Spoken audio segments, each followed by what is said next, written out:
Good evening. I'd like to call the City of Menasha Administration Committee meeting to order. Clerk Galiazzi, could we have roll call, please? Alderman Langdon. Here.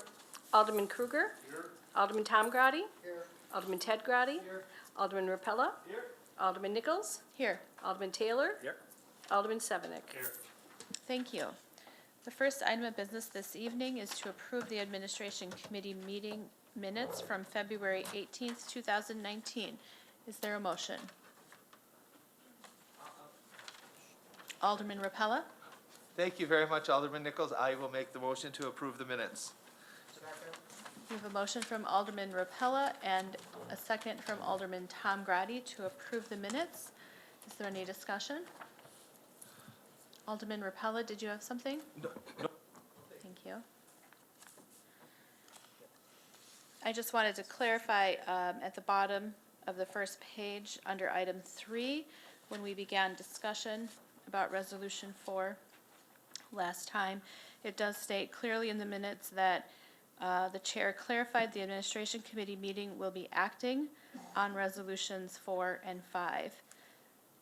They can discuss the Strong Neighborhoods Menasha Housing Program, but no action will be required at this time.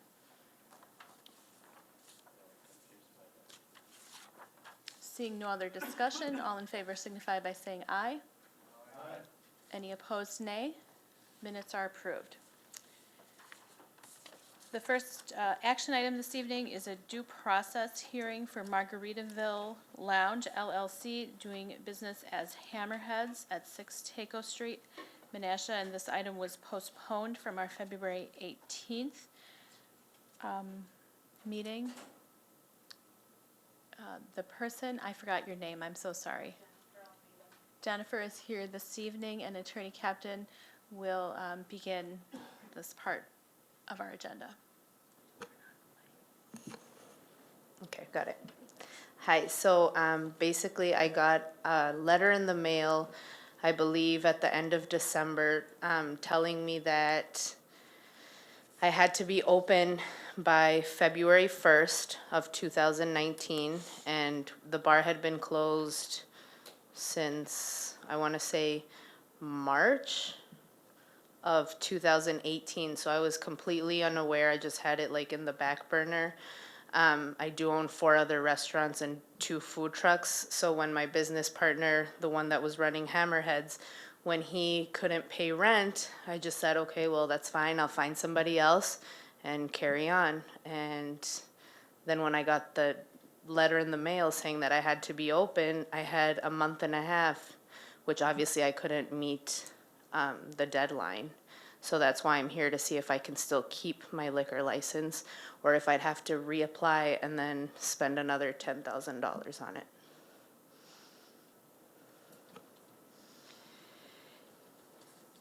And so what we're here today for is a due process hearing. According to Menasha ordinances, once a license is issued, a business must be operating and actually using that license for at least 150 days during the licensing term. And that can be grounds for revoking a license. And the thought process behind that is, if the license, because these are it applies to licenses that are by quota. You only have so many to issue. And so if someone's just sitting on a license and not using it, the thought process in the statutes, or the way that they're written, is that perhaps there's someone else that would want to be using it. It's up to the administration committee to determine whether or not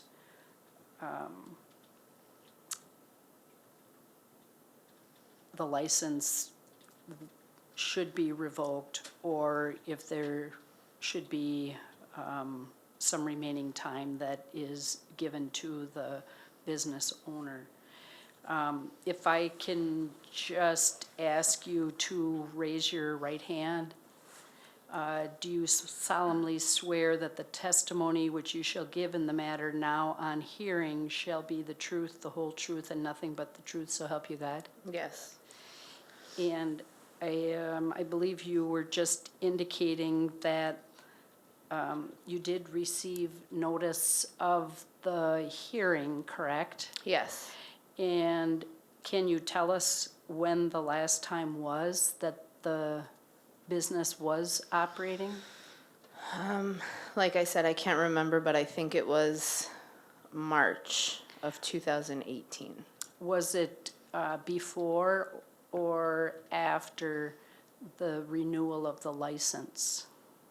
Well, I renewed the license in July 1st, 2018. Okay, so that was prior to, and how long then was it operating? It hasn't operated since. Oh, so that's when it ended then? Yep. Is what you're saying in So March? March, I want to say maybe like March 15th, so almost a year, Okay, that he's been closed. Well, that we've been closed because he was my business partner. But again, I wanted to keep the license active because then when I do have the time or I can find somebody to help me run it, like I personally don't have the time to do it, but I don't want to lose the liquor license. So when July came around, well, it was June, I paid and I let Debbie know that we were closed. So I guess I thought it wasn't an issue. As long as I paid the renewal, then I would be fine. And then I got the letter at the end of December of 2018, saying that I had to be open by February 1st of this year. in order to fit 150 Right, and which I days in. couldn't do. Like I got new flooring, I got new doors, all kinds of stuff, and I'm looking for help, like bartenders or somebody that can help me now. But obviously I didn't have enough time. And what type do of that. license do you have? I don't know. Just a liquor, is it Class B? Class B. In a reserve? Reserve. Correct. I own the building. And so when you got the license, you had to pay $10,000. Correct. And then during that time, is it correct that you received some of that money back except for 2,000? Yes. Okay. What are your plans with regard to the business? Honestly, just to hire somebody else that I can find to help me run it. Because I don't have like, I'm gonna be open if I can, of course, by, I wanna say May, once it's nicer out. But right now, I don't have anything set unless I had to, then I'd just be scrambling to find people. And then I don't want it to just be some like random people bartending. If I'm not gonna be there, then I'm just gonna end up getting tickets and such. So I want it to be someone, and that's what I thought I had with my prior business partner, which obviously I didn't. So I'm back to square one. So are you saying that you expect to have something more in place by May of this year? Yes, Is that May 1st? May 1st. Okay. If I could have that date, like that I'd have to be open by that date, I know that I could do it. I just need more time, I guess, in order to not lose the license. So at this point, what has been established is that it has not been operating for the required 150 days in the licensing term that could qualify it to be revoked, but again, then it is up to the administration committee to decide what it is that they want to do. And just to clarify, before we move forward, there's two options. One option would be a motion to revoke the license, or if the administration committee chose to allow her to keep the license, then would no action be appropriate? a deadline could be provided and this matter could just be put on hold until meeting in May, first meeting in May or something to that extent. Thank you for clarifying that for me.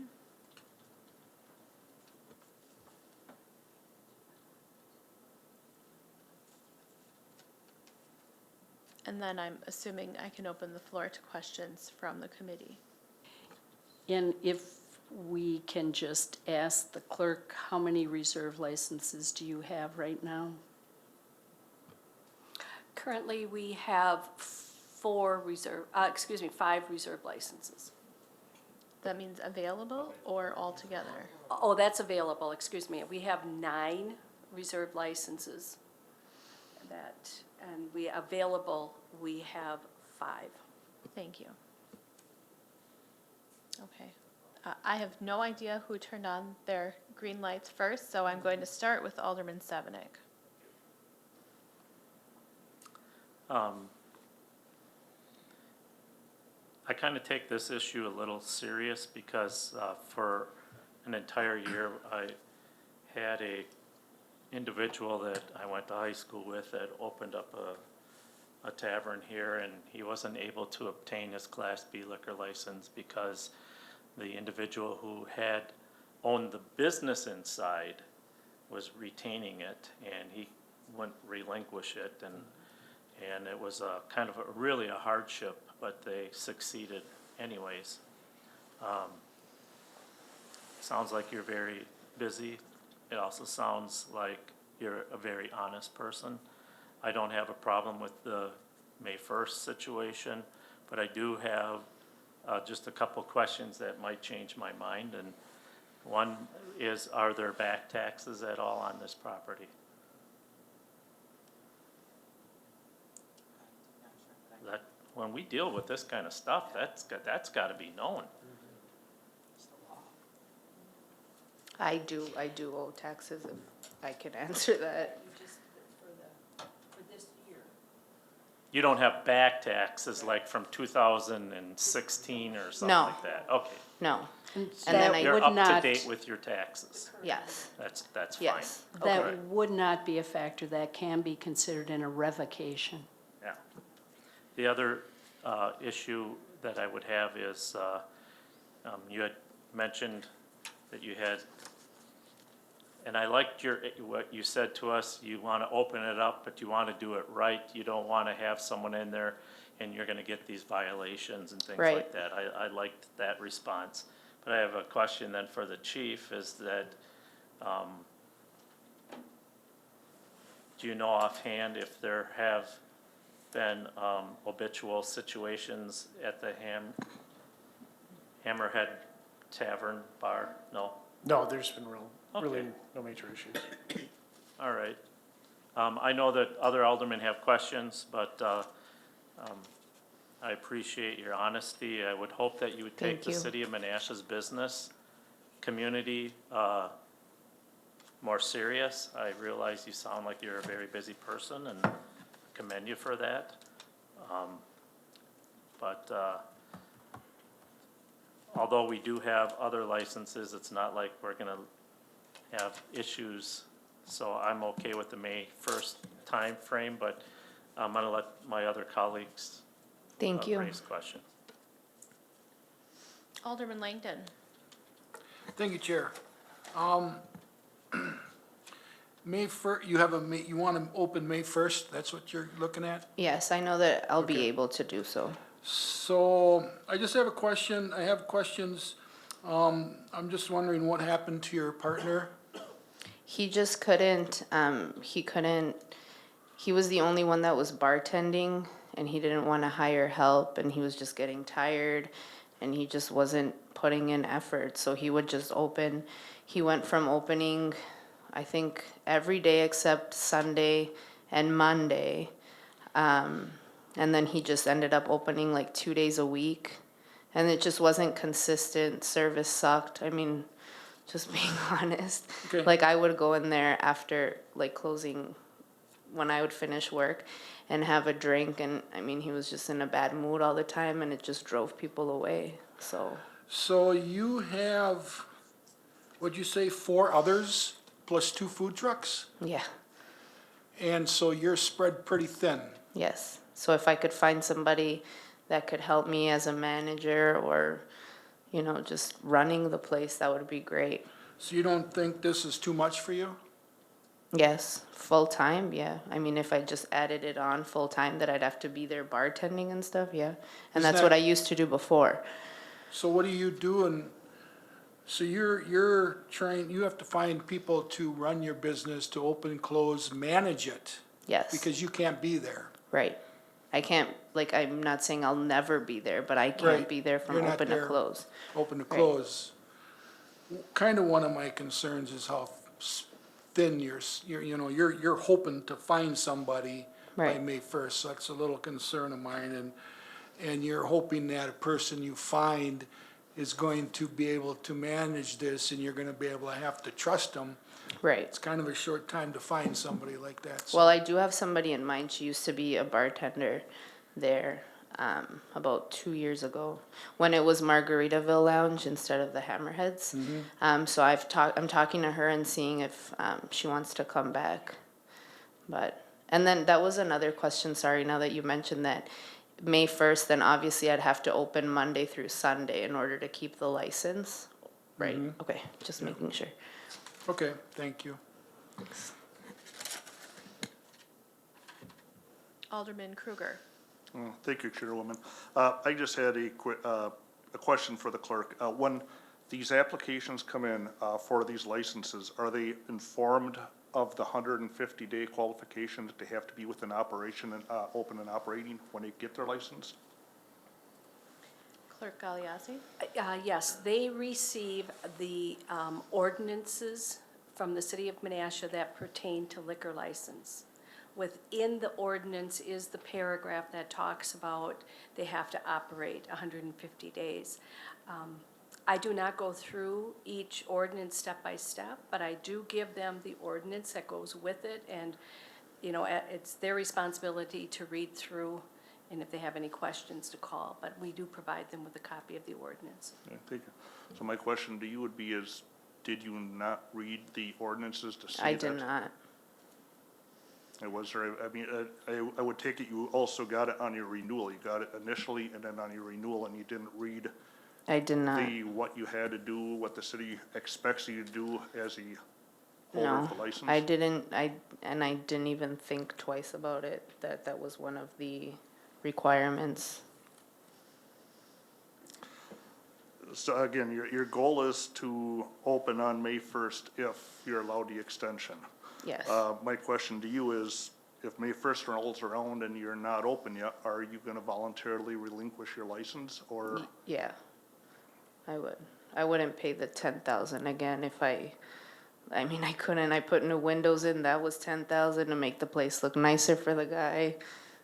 I mean, it's just endless. It's just a money pit at this point, so if I lose it, I mean, I understand, but I wouldn't reapply for the, I just want to reiterate that when you get a liquor license or any type Yep. of permit from the city, when you're given the information on what pertains to that permit, what you have Right. to do to follow it to retain that permit, it's almost, I would say, a requirement that you actually read it so you know what the Right. requirements are for that permit. Thank you. Alderman Taylor. May 1st is less than 2 months away. We have 3 meetings before then. You sure that's enough time for you to put a management team Yes. together and everything? yes. Okay. You don't want to do May 15th or something? No, I'll have it done by May, that way I have a deadline too. I know I had one February 1st, but that was, I couldn't do it. Sounds like you're a very busy businesswoman, so Yeah. we understand that too. Thank you. Thank you. Alderman Sevenick. I'll make a motion that we, extend her time to May 1st to, 2019 to comply. A motion from Alderman Sevenick and a second from Alderman Ted Grady to extend the license until May 1st. Is that an acceptable motion before I move on? Great, thank you. Any other discussion? Seeing none, yes, Attorney Captain? What would happen then is, assuming that the business begins operating, we would not come back here to the administration committee, but if it was not operating by May 1st, just so everyone's aware, then on the next meeting, it would be on the agenda, and then the committee would have to decide what to do at that time. Thank you. Seeing no other discussion, all in favor signify by saying aye. Aye. Any opposed, nay. Motion carries. Thank you Thank for you. being here this evening. Now, don't stick around, get out of here.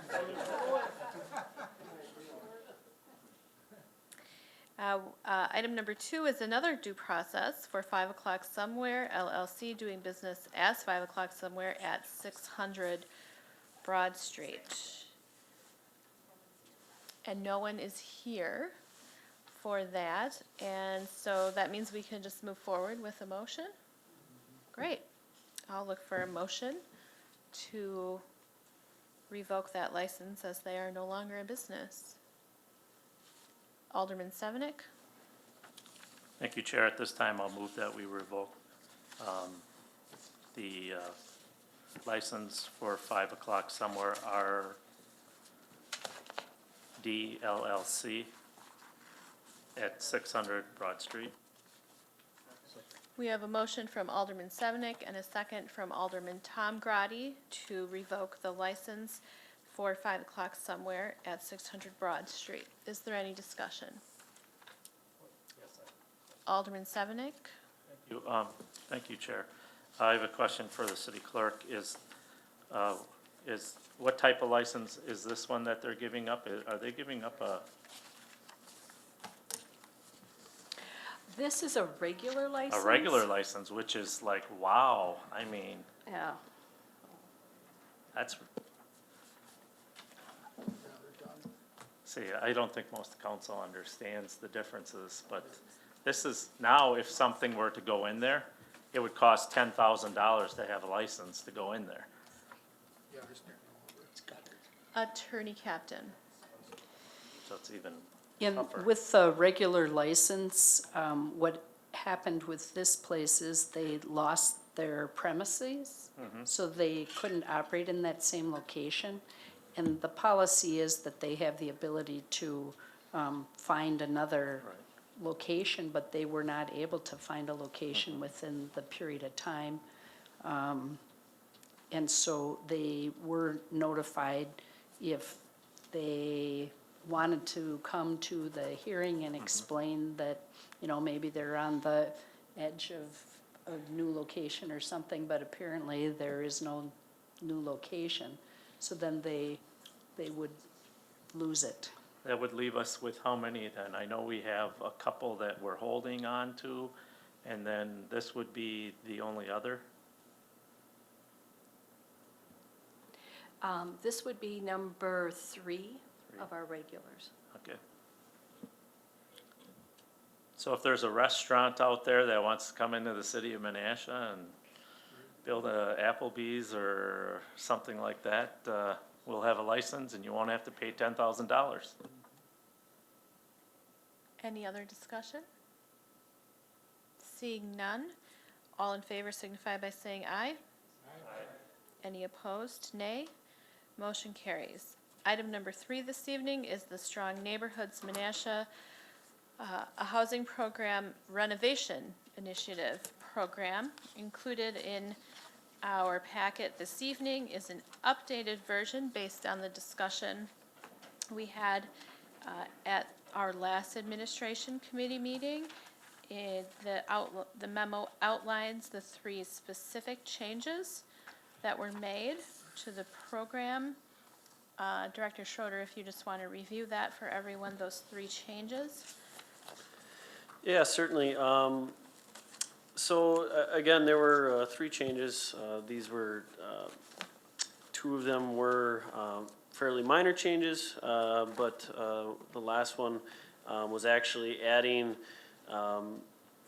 employees of the city of Menasha to use the first-time homebuyer program, regardless if that was their first home ownership. We did place this is on page 8 under parent CG. Individuals employed by the city of Menasha that choose to relocate within the city of municipal boundaries qualify for the first-time home buyer regardless if the home they are purchasing is their first home or not. So that would again be a $5,000 forgivable loan if that was their principal home for 5 years. That would be forgiven. We did kind of note this as a completely separate paragraph. As I know at the last administration committee, there were multiple conversations for and against it. So we wanted to make sure it was something that could be discussed this evening as well as pulled or kept in if it was not so chosen. Again, the other on page 7 under the major renovations, parent GB, we had removed primary buildings as for interior remodels, as that is exactly what that program is for. So again, more of a clarification there.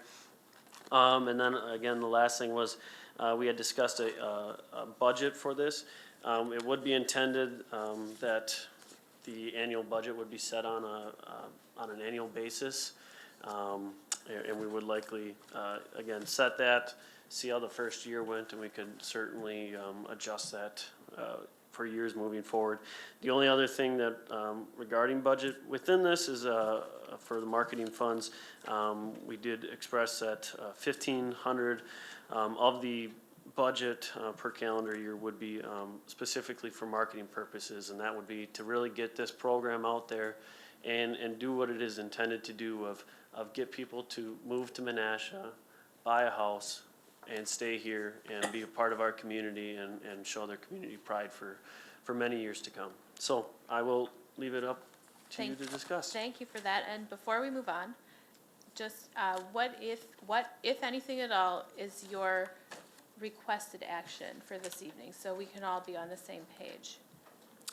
Again, the added section of the individual employees being allowed to use the first-time home buyers, I am completely unbiased with that. Obviously, as a city employee, so I'm not going to adjust that, but I do think the program has been vetted very thoroughly by staff.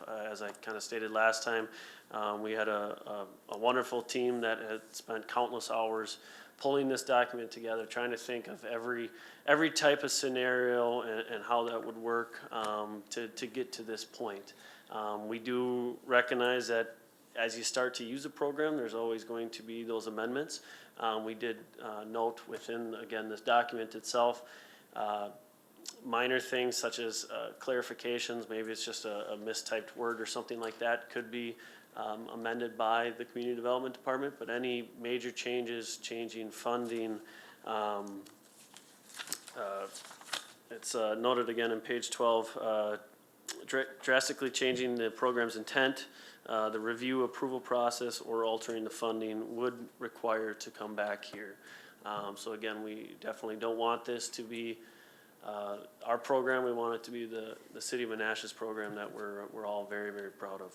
So are you looking for approval from this committee this evening? And I'll let you answer that first. I think we could certainly approve the program with whatever amendments we're looking at. Obviously, there is a draft in front of you, so there could be additions, subtractions. I did note that we are still working on those two goals with the actual numbers to be placed back in there. I think we're right on the cusp of getting those numbers fine-toothed, and I think it would be good if we recommended this to common council and give it one more time to sit there, or I think we could approve it. I don't think there's anything necessarily saying that this program has to be approved by common council either.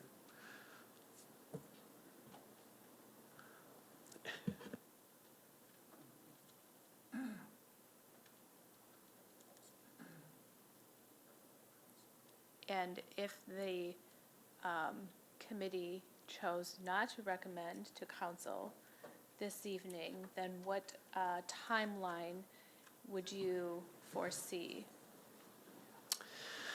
Again, this, while the funding mechanisms does have a deadline, because if we miss that deadline, it would throw, the entire scope and how the program is derived, out. The program itself is not intended to come into place until January 1 of 2020. So we certainly, can certainly approve it, and if something is noted at a later date, we can certainly bring that back to make that amendment.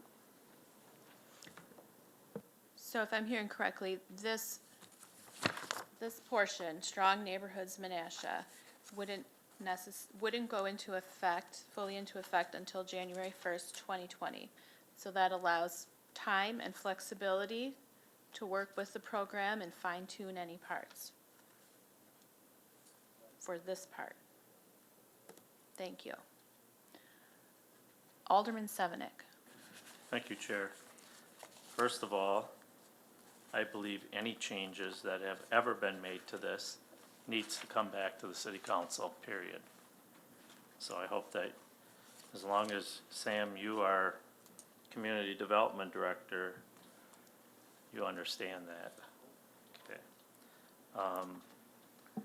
And I also think it has to be approved by the city council, because if you want any funding for this, that's where the bucks come from. So it would have to be recommended to the common council for approval.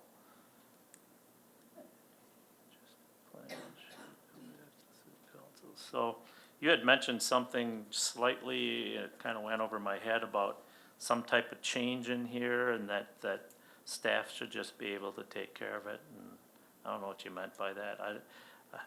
Yeah, I don't care if you change a word in here. I think it needs to come back to the council for any kind of addressing, especially if it has an impact on policy of the decision. As far as approvals and things like that and administering it, yes, we don't need to have anything to do with that. That's your department. So, go ahead. Yeah, if I may, so on page 12, the second paragraph from the bottom, program amendments, it has been noted in there that any update clarifying the intent of the document or process that does not drastically change the program details of the program itself, intent may be made by the community development department.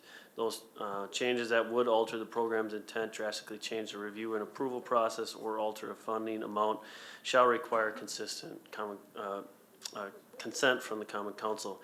So oftentimes once you start to get into a document such as this and actually implementing it, there was, certain intent, whether it be with the process that, yes, that's how it was written, but it's worded slightly differently.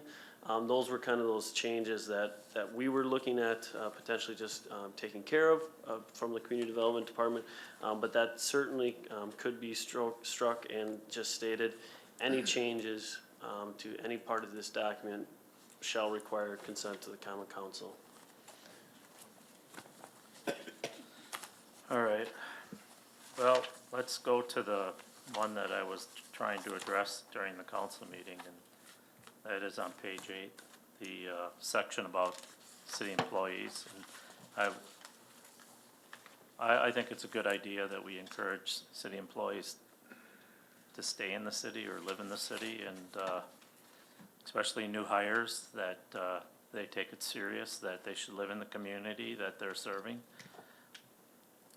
So I'm in favor of this. I did have Alderman Ropella call me, and he felt strongly that this is kind of going out of our way, so we should make it a little more restrictive, and that would be that they'd be not following the eligible properties other than only single family, so that if someone chose to be a part of this program, that they couldn't necessarily go into business and get a duplex or something. And so it was felt that it should be single family only. So I would offer that as my amendment.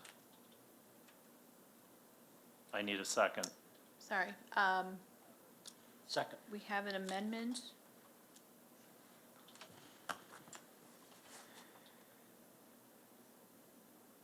On page 8, letter G, near the middle, that be restricted to single family only. And a second from Alderman Taylor. Alderman Repella, do you have some questions? Yes, I do. Great. Thank you very much, Alderman. Wait, I wasn't wait done, just a but, second. I got a Oh. lot more to go, but yeah, I'll yield to you. Can we do one at a time, please? That'd be helpful. Okay, I was also looking if we're underneath on page 7, section A, where it says A, B, C, and D, where it says single-family or two-family resident use properties. I only want this money going to single-family, not to two-family residences. We've got enough rental property in the city. Okay. Why encourage more? Let's take one item at a time. Okay, So if you could save that I will save it. for the next item, that would be great. Thank you. Thank you. Any other discussion on Alderman Sevenick's amendment?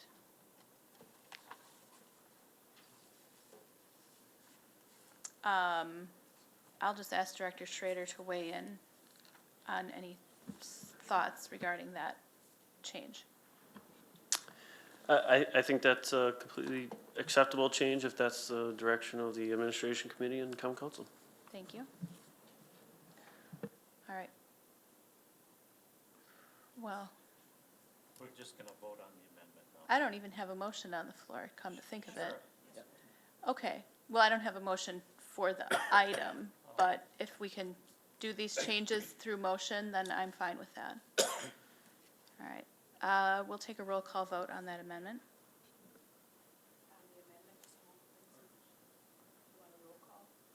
This is just on the amendment pertaining to city employees. G, yep.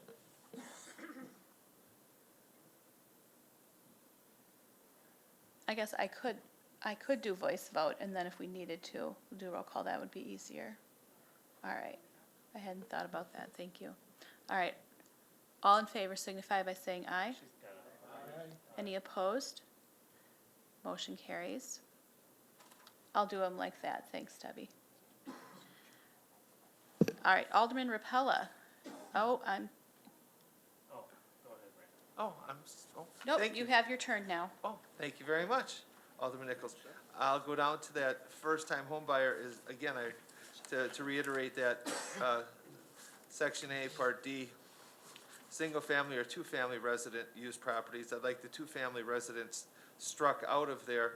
I want to encourage single-family houses in the city to get that, that use of that money versus them building a duplex.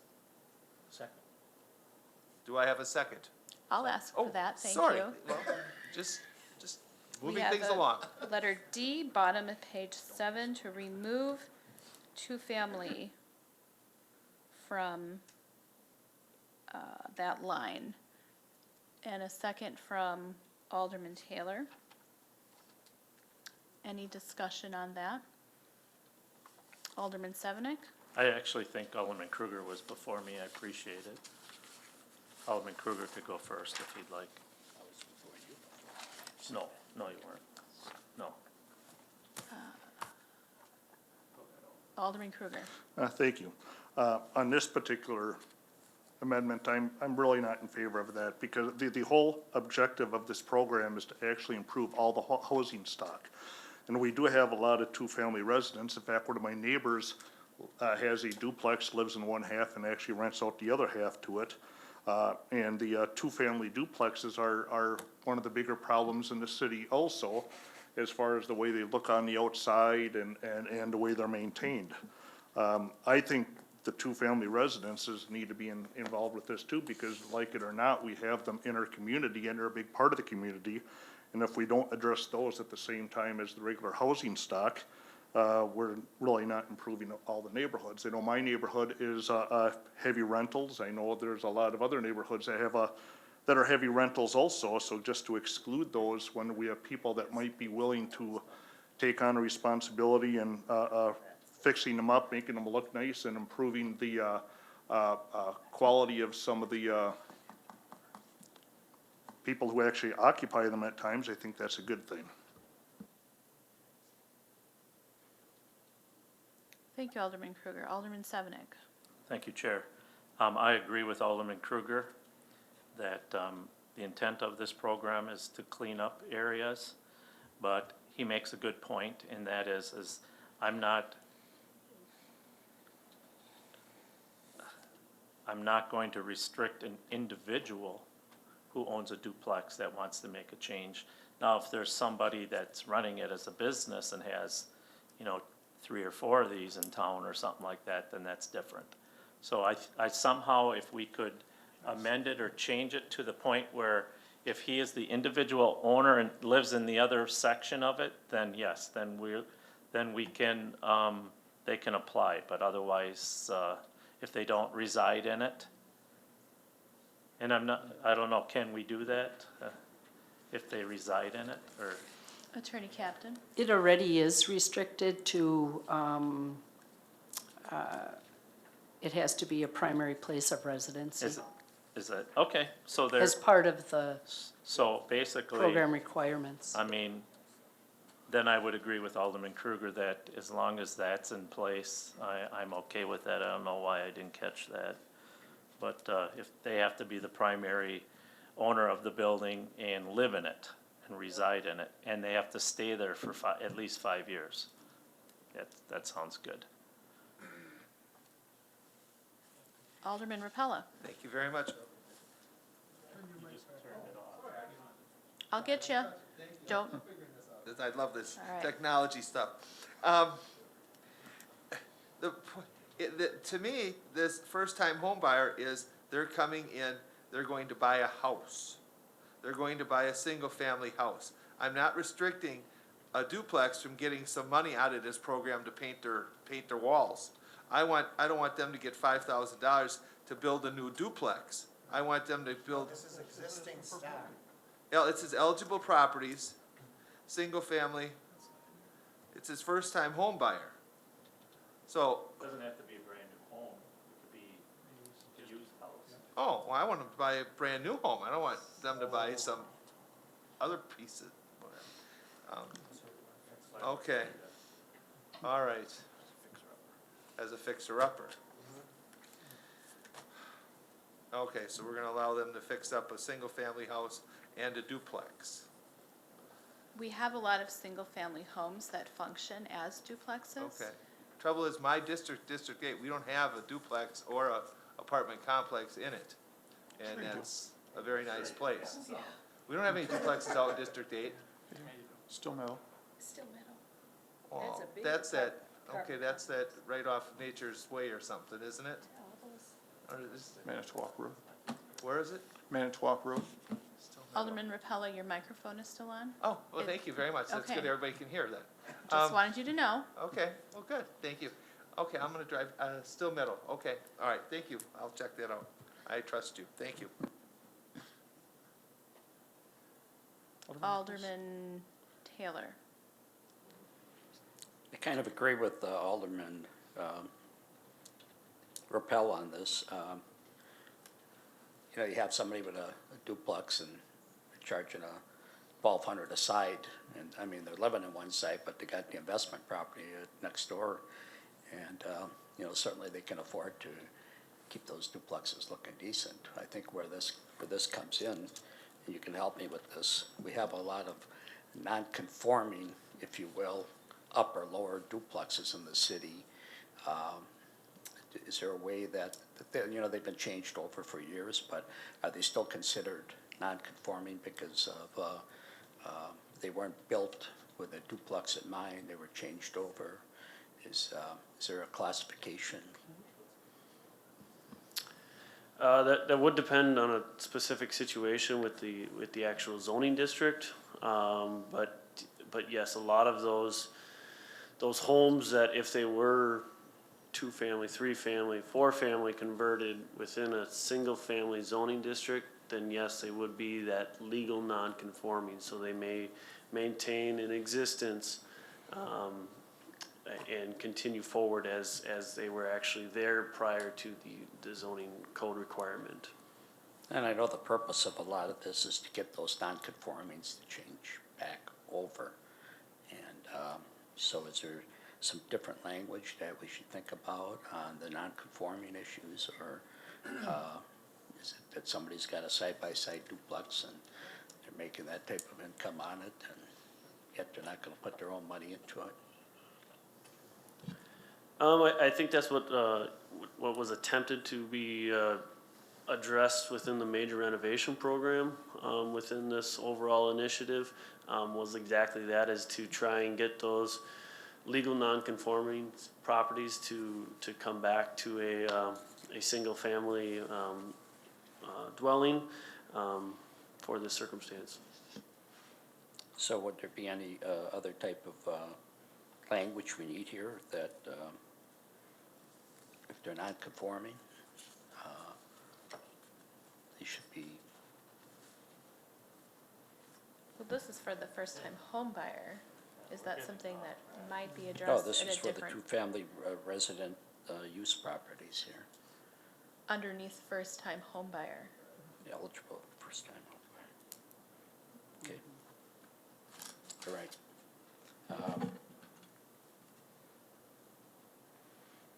Yeah, I can't see putting money into an investment property that people are gonna buy, especially a non-conforming first-time buyer here of a duplex. And I don't see, I think that's self-defeating on what we're trying to do. I agree with Alderman Ropella on this one. Thank you. Alderman Kruger? Thank you. I just would like to just remind everybody, this whole program is meant for citywide. And I hope that the aldermen don't think that just because something in this program doesn't pertain specifically to their district, or they don't have a substantial portion of something in their district, that it shouldn't be within the program, because this is meant for citywide, no matter where the properties are. So I'm hoping that everybody keeps that in mind. Thank you. Clerk Gagliazzi, before I let him talk, I was going to ask you to, I'm sensing that there might be some difference of opinion, and to type out the things so we could be ready for a roll call on that motion. I meant to ask you that. I'm sorry. Is there any other discussion? Mayor Merkus? I just want, Oh, I'm sorry. I'm used to pushing buttons to have people talk. nobody was on, but that's okay. I just wanted to make everyone aware that what you're talking about in this section is two-family owner-occupied in the first-time homebuyer section. But if you look at the curb appeal and the paint and restore program, there is that possibility for a investment property to get money within this program. Just so that everyone understands that. You're not eliminating multifamily completely from the project. So we have a motion on the floor This is an amendment. to remove two-family from item D under first-time home buyer on page 7.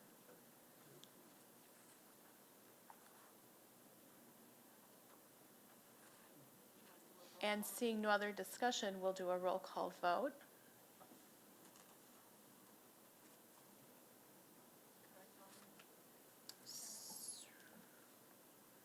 Page 7D, remove two-family, replay.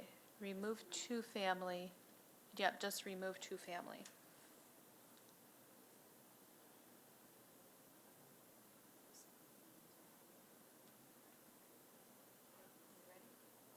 We're ready.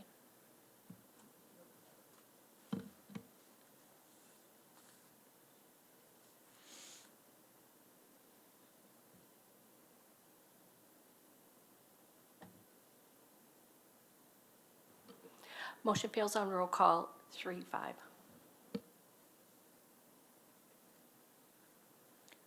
Thank you. Are there other amendments? Alderman Sevenick? Thank you again, Chair. First, I just have a question for the Community Development Director. I was going to say Sam, whatever.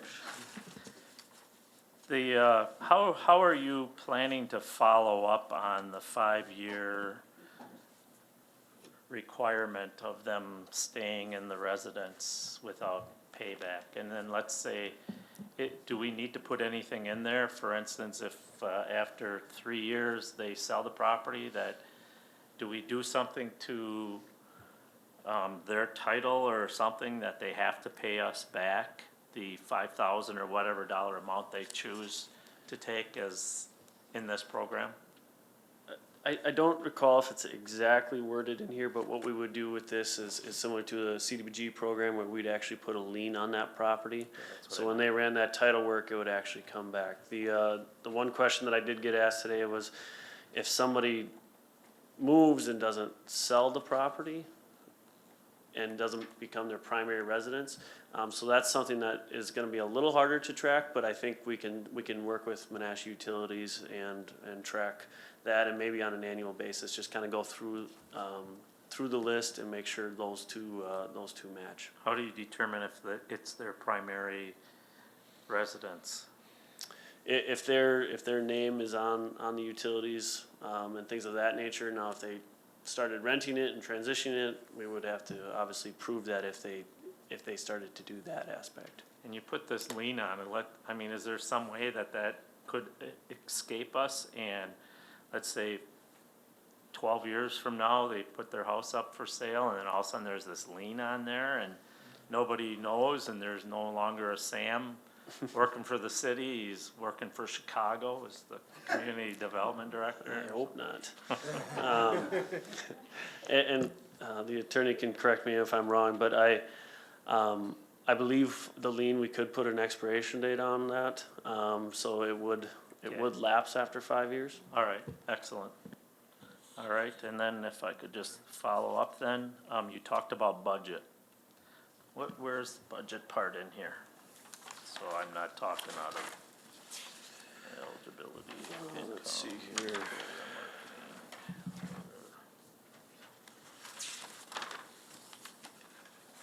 Oh, I've lost it.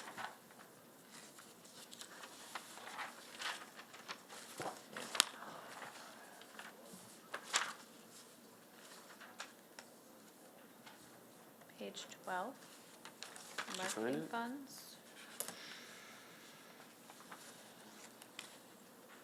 That's marketing.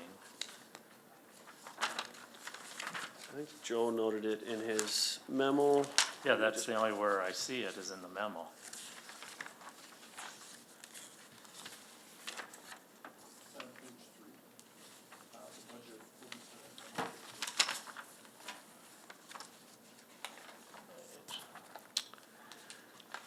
Yes, so it's the second sentence or paragraph right above program summary in page 3.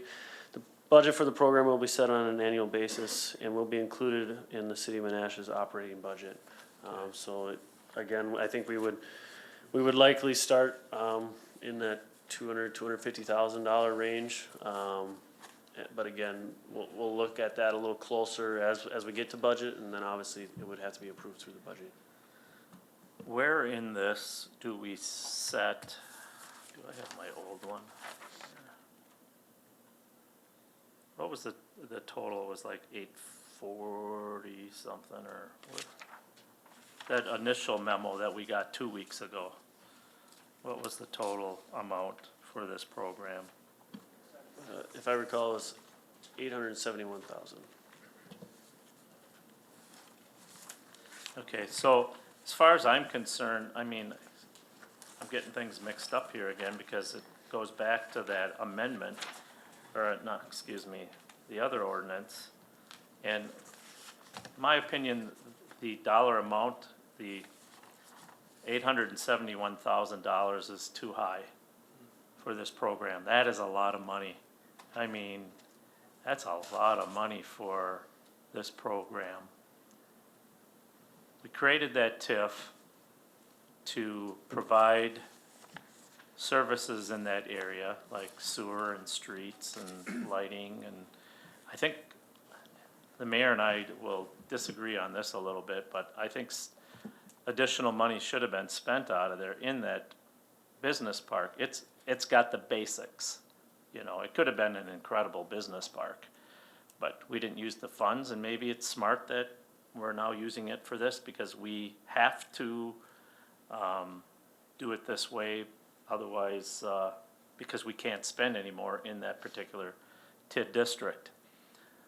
So I would think that because the taxpayers helped out, and I mean all the taxing entities, helped out with this so that we could create these increments, that the increments should help in offsetting the tax base.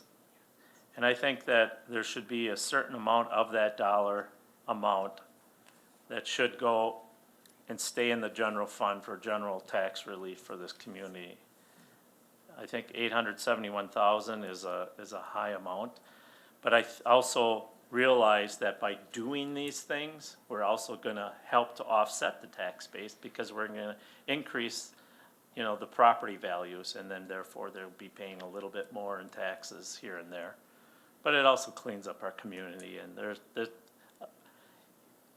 this sticks with me when we've had our aldermanic debates. There was always someone bringing up this issue, but nothing was ever being done. So I'm glad to see that something's being done, but I think we're way too high. And I think we should, at least, you know, we keep saying we got this new amount, we got that, the bridge, maintenance cost, we couldn't do the Pierce Street, there's always other things. We wanna lower the levy for next year, we're doing a reassessment. I think that in 2020, taxpayers in Menasha are gonna feel very good about their tax bill and the type of service that they receive compared to their neighboring communities. Because we're finally getting our ducks in a row here. So I would like to possibly, I don't know where I would do that, John, but I think that I would like not for the full amount, but I don't wanna take enough where the program doesn't work. So I'd like to, I called Sam and I said, you know, let's at least provide some money into the general fund for this, for tax relief, whether that's paying off more debt, which I believe we can do, am I correct? We can pay off more debt with this. So my feeling is that I'm just throwing a number out there. There's no logic to it other than I just feel we need to provide this additional tax relief, somewhere in the range of taking at least between 100 and 200,000 and apply it towards the tax relief. And that way it's not absolutely destroying any of these programs. There's still a lot of money in this. And if it succeeds and 5 years from now we have another TID that closes, then we'll use those funds to keep this going. I think the way you've said you had this structured, it should be good for at least the next 5 years. I think it could probably, because not a lot of people are gonna know about this, but once it starts happening, maybe it'll get busier down the line. So John's ready to push his button and talk. I'm Alderman Severnick. We're way off. The money aspect of this And that- is not part We're of this way off, conversation. this is about the program, not Okay. about, that's on the common council agenda. Right, I and was that's just what I going was, to say and I that. said that before I spoke. But I'm bringing it up here because my feeling is we have to talk about that because it affects the strong neighborhood Menasha program, one way or another. So. Any of the Do we money want parts, to address that later on the council? Would you feel more comfortable? that is associated with the resolutions on The the other council, resolution? not with the Strong Neighborhoods I needed to say program. that so everyone knew where I was coming from, so. Attorney Captain? If there's a dollar amount that's correct, it would come off on the resolution side. However, if this program is based on a certain dollar level, then maybe that means you want to cut things from it. And that would be appropriate now. Cut things from this program. Correct. Okay. Alderman Sevenick, was there anything else? I was just gonna say, that's why I asked for where the budget part was in this, because it doesn't have, it's not specific. And so my feeling is later on, that doesn't mean we have to cut something out of this. It just means the amount that we're gonna fund it is, might be less, that's all. All right, thank you for your patience. Alderman Taylor? Sam, page 3, paragraph 3. Item C. Page 3, paragraph 3, item C. It says, optional additional 15,000 for conversions from historically single-family homes back to a single unit. Should that say historically from multifamily homes? Director Schrader? That would be, how the intention of this document is that historically that was a single-family house that may have in time been converted to that 2, 3, 4, 5 unit. So that additional 15,000 is that conversion back to a single unit. So one single-family house. So you don't think we need any other language in there classifying it as a multifamily home or? I don't think so. All right, thank you. Any other discussion on the Strong Neighborhoods Menasha program? Alderman Sevenick? You alluded to that you made some other changes. Do we have to offer those as amendments, or we just accept those in this document? I think they would be accepted in this document because Alright. we talked about them last time and then brought back a revised Okay. document.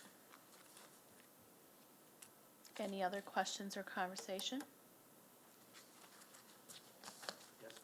If it is the committee's prerogative to recommend the Strong Neighborhoods program to the Common Council, I would entertain that motion now. Alderman Sevenick? Thank you again, Chair. I just want to get the right language here. So I'd like to move to recommend to the Common Council the Strong Neighborhood Menasha Housing Renovation Program as amended. Second. We have a motion and a second from Alderman Taylor to recommend this to the council. Any other discussion? Seeing none, all in favor signify by saying aye. Aye. Any opposed, nay. It is forwarded to the council. And with that, I'll entertain a motion to adjourn. By Alderman Taylor, is there a second? Second by Alderman Kruger. All in favor? Aye. We are adjourned.